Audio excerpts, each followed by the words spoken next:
आपल्याला आपल्या या नेत्याच्या शिवाय आयुष्य जगावं लागेल हे दुर्दैवाने आज बोलावं लागतंय. अजित आशाताई अनंतराव पवार म्हणून मी गांभीर्यपूर्वक दृढ कथन करतो. शपथ आम्हाला परत कधी ऐकायला मिळणार नाही. शेवटची सलामी ज्या वेळेला दिली जात होती ती सलामी ते मुख्यमंत्री झाल्यावर आम्हाला पाहायला मिळावी अशी कार्यकर्ता म्हणून एक दांडगी इच्छा आणि स्वप्न आमच्या सगळ्यांचं होतं. ते अपूर्ण राहिलं याची वेदना ही नेहमीच मनामध्ये राहील.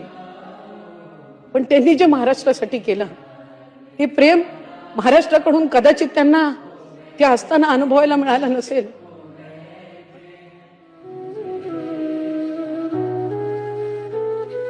मी माझ्या भगवंताच्या आणि श्रीकृष्णाच्या आणि प्रार्थना करीन की जिथं कुठं असतील तुझ्यापाशी तिथलं उजवं स्थान तू त्यांना दे आणि आमच्या सगळ्यांच्या मनातल्या भावना ह्या तू त्यांच्यापर्यंत पोहोचव आणि त्यांना लवकर परत जन्म घेऊन या महाराष्ट्राच्या मातीतच पाठव.